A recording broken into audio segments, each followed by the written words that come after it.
Good morning. This is John Pinnock with Centurion Technologies. Thank you for spending some time with us this morning. It's going to be 85 in St. Louis today. The Cardinals won their 8th game in a row last night, so everything's good here in St. Louis. Hope the same is going for you. So I have a couple of experts alongside with me. Phil Simeone has been with Centurion Technologies for roughly 12 years. He is very skilled and knows a lot about our products in the industry. I also have our crack IT support personnel, John Hollowell, 20 plus years in the IT industry, primarily in IT support, and they'll be here to assist me with any questions that might come up. I've been in the business now for close to 20 years myself. Early years in data warehousing, business intelligence, managed services, and now I have the privilege to work with a very talented staff here at Centurion Technologies. So what we're going to talk about today is malware and where it's come and where it's going. If you have questions, I would ask you that you have a question box in the chat panel. Please make sure you raise your hand and put those questions in. You can also ask questions at our Twitter account, which is CenTech with the hashtag WebinarQ. So with no further ado, let's get going.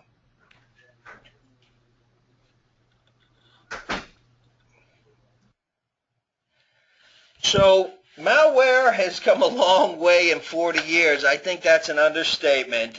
You think back, and I'm old enough to remember this, unfortunately, but the computing landscape has changed a lot since personal computers were first marketed in the 1980s. For those of you who do remember that, you were loading the operating system on a 5¼ floppy disk, and it was all green screen, and everyone was very excited to have this machine at their fingertips. At the same time, ever since computers have been used, there's been enterprising programmers that have been creating programs to modify their behavior. Not all of it's been malicious. Some early, particular, were designed to increase productivities. Others just mainly for entertainment purposes. In fact, one of the earliest uninvited programs on a computer was known as the creeper virus, which came around 1971. And again, it didn't create damage, and it was created as an experiment, but it spread quickly. A Trojan program, it was called Animal, was released in 1978. And same thing, it was entertainment purposes. That was a guessing game. It didn't destroy computers, but it would copy itself and spread like wildfire. The first virus to hit the personal computing market came around 1986. That was called the Brain virus. And a kind of an interesting story here. Brain was written by a couple of brothers in Lahore, Pakistan. Amjad Farooq Alvi and his brother Basit. They had created a software program for their medical software. That they sold. And so they created this program so people couldn't steal their software. And in fact, they'd even include in this program their address and phone number. Said, hey, if you get this and are having problems, you call us. And what it did, it replaced the boot sector of the floppy disk with a copy of this virus. And then the real boot sector was moved to another sector and marked as bad. Again, it was designed as a tracking program to stop and track illegal copies of their disk. So what it did was it hid itself in the boot sector. So not only was the first virus, but it was also the first what they call rootkit.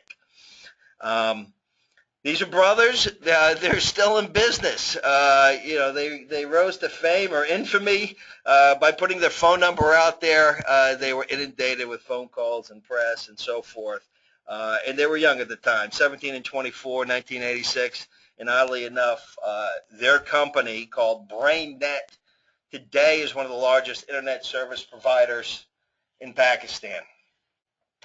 So let's fast forward. February 2015, McAfee Labs detected 387 new samples of malware every minute. So if you sit and think about that for a second, that's over 23,000 new threats an hour and well over 500,000 per day. Overwhelming. And when you think about the speed of the internet, it's no longer a little corner of the world. These viruses can spread extremely quickly. So what is malware? What are we facing? Well, in 1983, Fred Cohen defined a computer virus as something it can duplicate itself. It can grow. And since that time, well, since the brain virus was released in 1986, there have been hundreds of millions of infections that have taken place. To put a cost on that, billions of dollars have been lost in productivity, broken systems, and now the anti-malware industry in itself is one of the most significant players in the IT industry. So malware, as the word kind of self-explains, is short for malicious software. There was a recent report from a company called Solutionary, which is a managed security services company, and they cite that organizations are spending an incredible amount of money in the aftermath of any attack. In their estimates, it can cost as much as $6,500 an hour to recover from a distributed denial of service attack, DDoS, and more than $3,000 per day, and that can run for up to 30 days to recover from a malware attack. So if you look in some of the recent news here lately, the Sony breach, which came is still in the news because they haven't figured out exactly how it happened or who propagated it, but that will cost at least $35 million. Some estimates say the overall cost of that hack alone could approach $1 billion when you look at lost business and so forth. That is significant. So this is the screen that the Sony employees came into and saw, hacked by GOP, which claims to be the guardians of peace. So you walk in on a Monday morning and see that and see how your day goes. So what we're going to do is we're going to run through a number of the programs that we probably all have, unfortunately, had to interact with at one time or another. One of those is adware. If you remember back in the 90s, you would click on something and the pop-ups would go bing, bing, bing, bing, bing. You'd be frantic trying to close them down. Adware is still out there, and we all have seen it too. And you go to update Adobe, and it asks if you want McAfee. And if you don't uncheck that, McAfee's there, and every couple of days it's going to tell you that they scanned and they found something or not found something, but you would be helped out if you bought the software. That is absolutely adware. It's more annoying than damaging to the system, but nonetheless something that we need to protect about. Bots are programs that are designed to perform a specific operation. So again, they are not always necessarily for malicious intent. They can be done to run a certain program. However, they can also do extreme amounts of damage. And in fact, just in pure web traffic alone, in the year 2014, bots accounted for over 56% of all website traffic. And studies show that's probably fairly evenly split between what you consider good and bad bots. For most websites, though, bot traffic is between 63 and 80%. And so as you can see here, CAPTCHA, if you're unfamiliar with that, a lot of times they look to make sure you're a human and not a machine, you have to type in a scrambled up word. The CAPTCHA test makes it a little more simpler. It might be 2 + 2, you type in 4 and you're on your way. Bugs, not always considered malicious software, but they can produce something that you don't want to happen. The freeze, your system freezes, crashes, and also can provide holes for attackers to get into your system.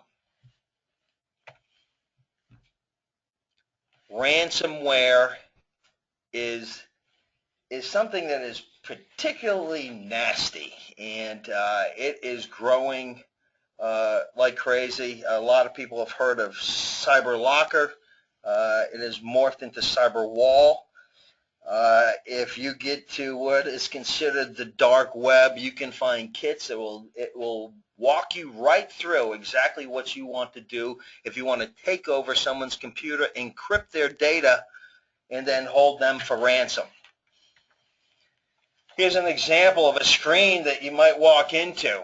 And what happens is this malware will encrypt your data, and it's a number of different file types. The encryptions are extremely difficult to crack, nearly impossible, and you are held ransom. They will ask for money. Typically, it's done in Bitcoin. There have been stories that this has become a real business and customer service and attempts to, go to preferred vendors. There are stories where people will get the ransomware. They'll say, go to this Bitcoin vendor, and the cost is going to be $500. You have 5 days. At 5 days, on the 6th day, it goes to $1,000, and you are forced to pay that to get the key to unencrypt your data. If you wipe your system clean, typically that encryption key is also in that malware. And so now you've lost it completely, and your only thing you can do is probably re-image your machine, and hopefully you have saved and backed up most of your data. It is nasty, and it's very prevalent, and people from police departments to businesses are finding themselves having to pay that ransom. It is the path of least resistance. A rootkit is a piece of software that goes into a computer and is designed to control it and not be detected. In many cases, rootkits are there for a long time before any bad behavior is actually exhibited. So typically rootkit software is activated each time your system boots up. They're extremely difficult to detect because they're activated before the system's operating system has had an opportunity to completely boot up. So rootkits by themselves, not harmful, but what they do is they hide malware, bots, and worms. And oftentimes they piggyback on software that you trust. When you get those disclaimers and everybody clicks through them and says, I agree, oftentimes that software, you've given that software permission to install something else on your computer. And it may insert a process that waits silently in the background for a command. There was in the news here recently, Sony in their digital music division had put in a rootkit. And it really, again, it wasn't malicious other than they wanted to know what was happening with their music division sales. And due to a lot of complaints and people found the computer slowing down and other problems associated with it, and a big consumer backlash, they stopped that practice. Another scary piece of software, spyware. Just by the word, we know what that means. But spyware typically, it doesn't spread the way a virus or a worm might, because the infected systems generally don't attempt to transmit or copy the software to other computers. But what does happen is you're going to have severe performance issues. Spyware, like a Trojan horse, is that you're unwittingly installing this product when you're installing something else. Oftentimes, peer-to-peer file swapping is a common way for spyware to proliferate, to spread. and it spreads quickly. And so that's key logging, that's getting passwords, that is opening up your digital archive, and can be very, very dangerous.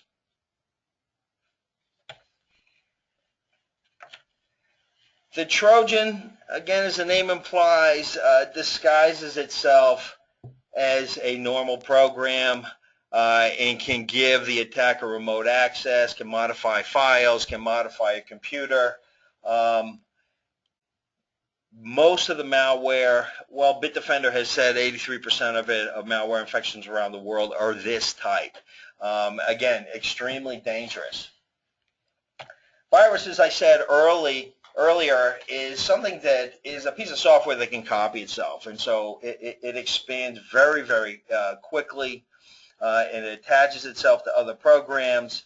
Attackers can steal data. They can create botnets. Again, this is taking a number of machines and using them to commit crimes or denial of service attacks and other types of things. The whole problem with the virus is it's able to replicate itself, and sometimes extremely quickly before you really have a chance to get in and stop the gaps.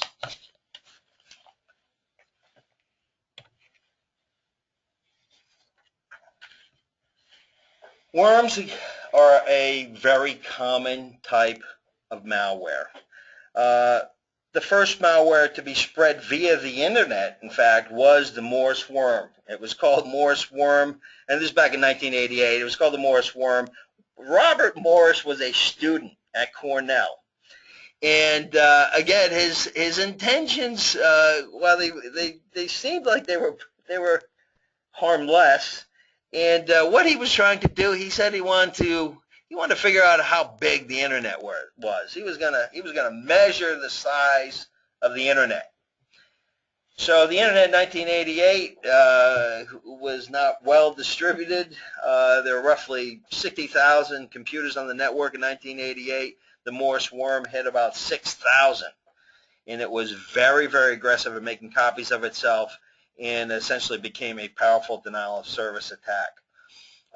And then, oddly enough, Mr. Morris became the first person convicted under the 1986 Computer Fraud and Abuse Act.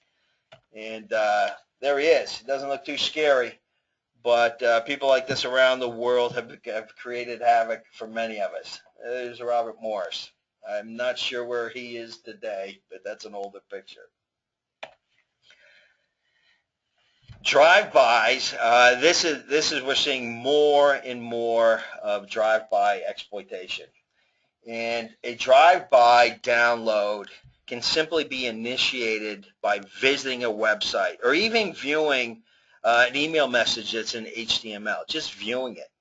So what happens is frequently a drive-by download is installed along with a user-requested application. So sometimes they call them a barnacle. They kind of stick on the side. If you think back, and again, this was back probably in the 2000s where your search engine or your browser would get hijacked. Not terribly difficult to get rid of, but we saw a lot of that. I know it happened to me many, many times. Now, the drive-by or the barnacle, the software that is loaded on your machines are much, much more dangerous than somebody just hijacking your browser. So you think back, hey, we've had a lot of experience here, right? 1986, that's the first virus. So what have we been doing since then? We, meaning the industry, what do people do? The method against attacks really haven't changed a great deal. There are a number of things that continue to be tried with varying levels of success. One of those, education and awareness programs. Over and over and over, you tell people, hey, don't click on those links. Look at that email carefully. If it comes from a source you're not aware of, if you're not expecting it, no matter how good that email looks, be wary. Banks, typically, they don't ask for personal information via email. You know, all those things. Having said that, even the smartest people you may know are frequently get duped into clicking on malware. So what we're fond of saying is that the largest security hole in any organization, and this holds true today, is that space between the keyboard and the chair. Because despite your best efforts at education and warnings, it happens, and it happens over and over and over. Most of us at one time have received that email purporting to be from an African prince who will pay you $3 million if you help him move money into your country, and all you got to do, just give me your bank account number because I need some money to get this program going. It's also referred to as advanced fee fraud. I read an article where the Wall Street Journal reporter had gone in and interviewed a couple of these guys. I'm trying to think where they were. It was in Nigeria, I believe. And it's really a numbers game for a lot of them. You can put out so many phishing type emails. It only takes a couple to make the mistake, and then they're on their way to fleecing you from your money.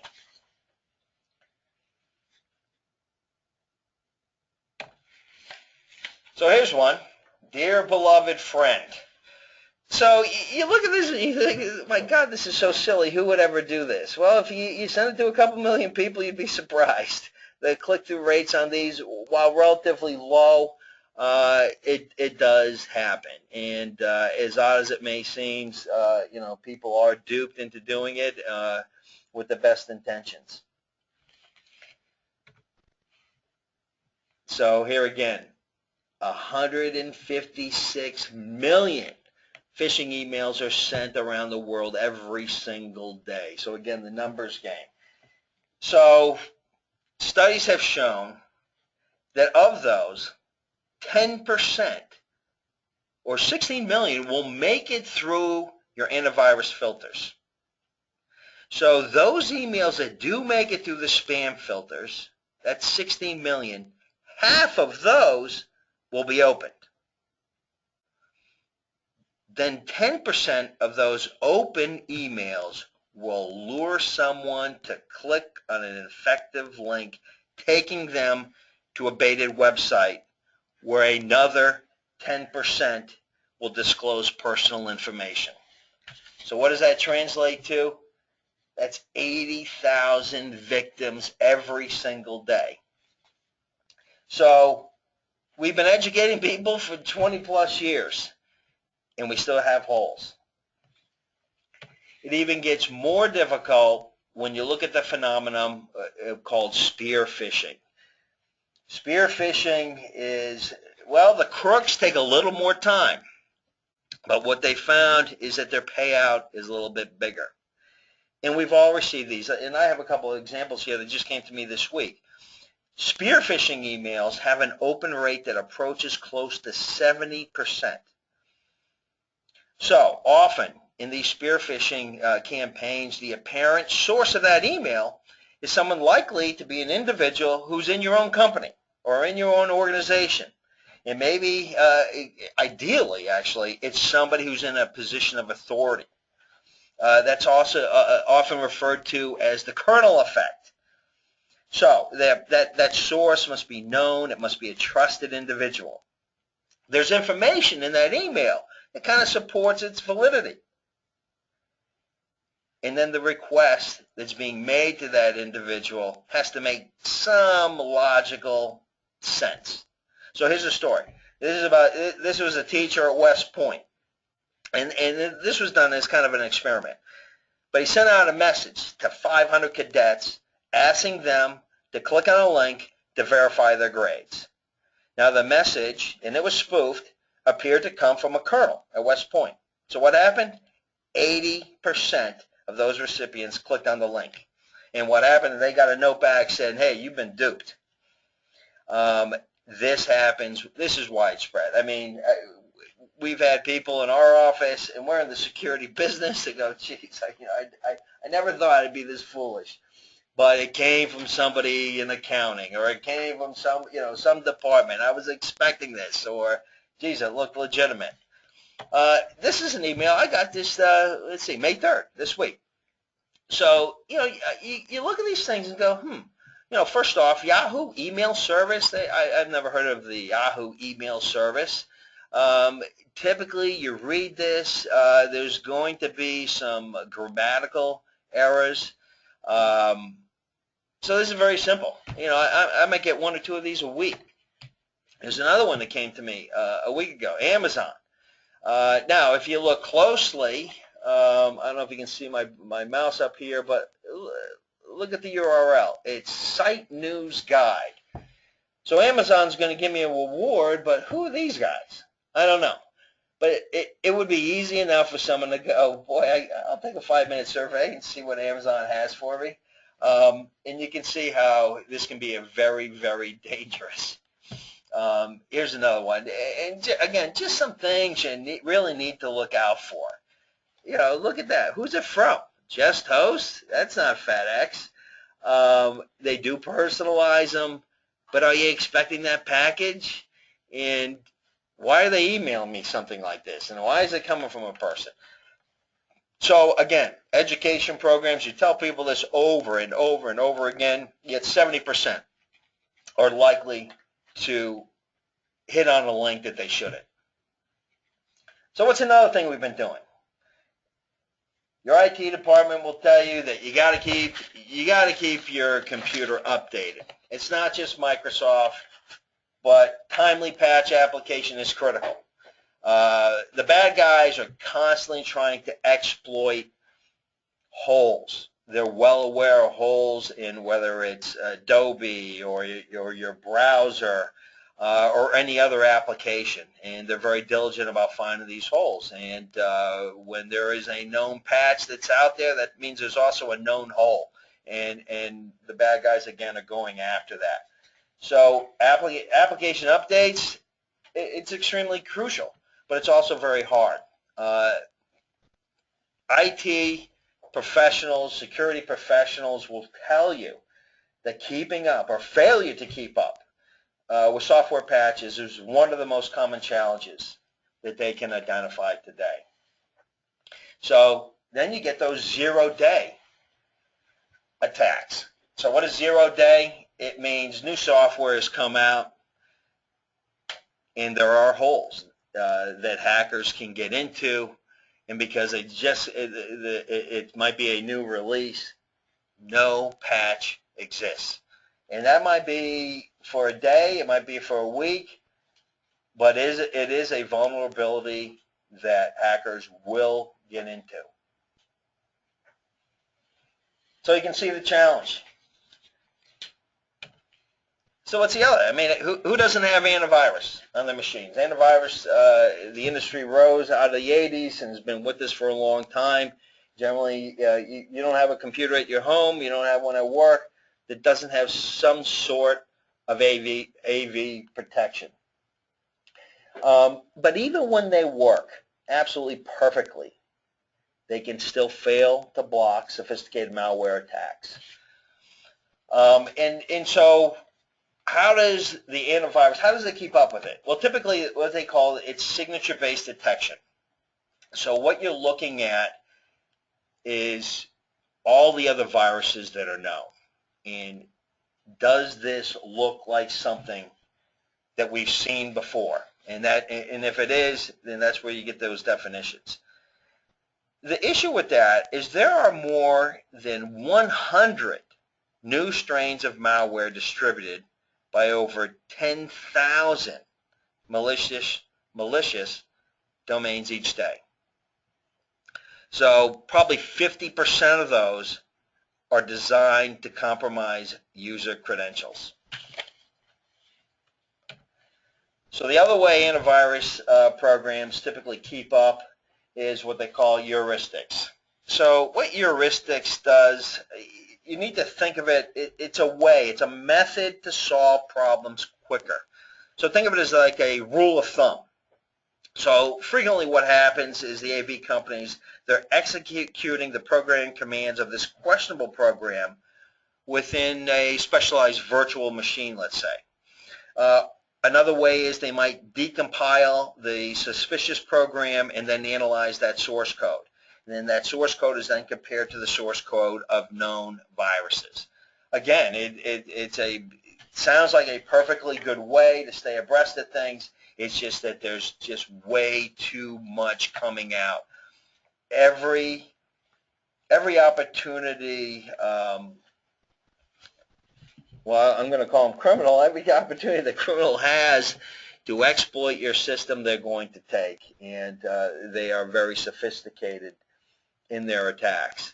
So despite our best efforts, the antivirus, while you have to have it, it doesn't work 100%. You are not going to be 100% protected if you're relying on your antivirus.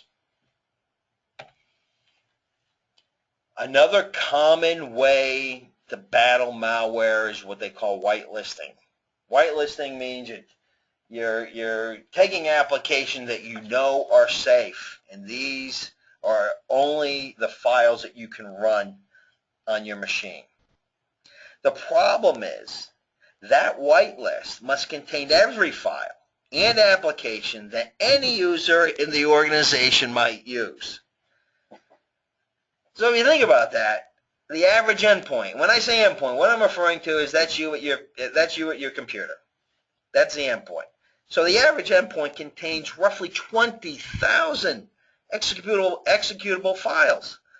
And so that whitelist has to include every update, every patch, and every executable required for internally developed applications. It's an enormous task. So, but this is what we've been doing. This is what we've been doing now since the 80s. Now they get our programs, our defenses, they've got more sophisticated firewalls and so forth, yet we are still getting attacked.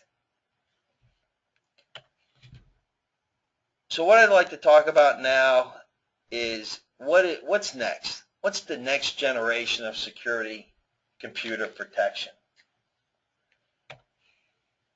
So hopefully what you've seen is that endpoint, that computer, that space between the keyboard and the chair, that endpoint is the path of least resistance for the cyber criminals.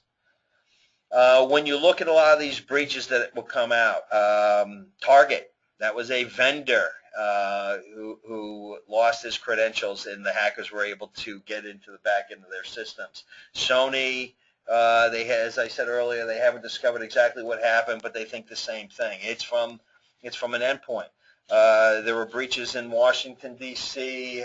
A government contractor's credentials were hacked, and they were able to get into the network.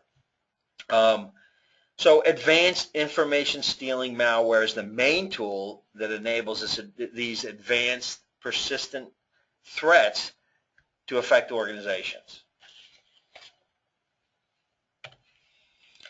So the methods we've used, the user education, the patching, antivirus, we're still not protected. It's still not keeping us safe, and the stakes are so much higher. You know, in the mid-1980s, you didn't have, or 90s, you didn't have online banking. Your life wasn't in a digital format. It is today. Your business secrets, the way you do business, your personal finances, everything is out there. It's online, and it's at risk.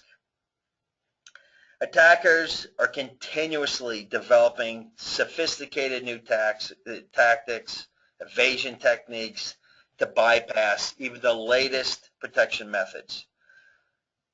So we in the security industry are constantly seeking to take a different approach to malware protection. So let's just take a break from me talking and just watch this quick video. It's cute. When something bad happens to your computer, what do? After you recover from the initial shock, you begin to worry about how to fix it. Have you had to search the internet for something to get rid of an nasty virus? How did that work out for you? Are you surprised to learn how much it costs to have a qualified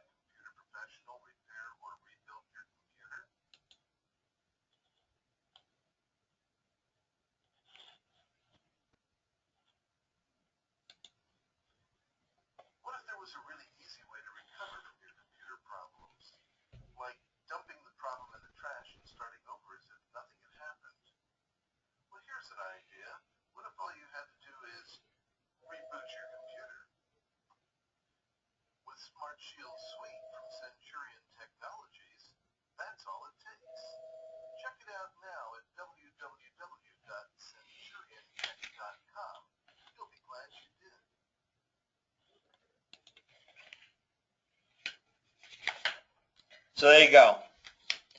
What if you could just turn that trash can over and save your life? So Centurion Technologies, we've created a piece of software that does not rely on users' judgment. It's not relying on patch availability or the ability of your IT department to keep those patches fresh. It's not entirely relying on antivirus. And it is effective against unknown zero-day threats. Malware developers, what they're absolutely convinced, and what they're depending on is that users are uninformed. They're lazy about security, and they're regularly taking advantage of repurposing old malware.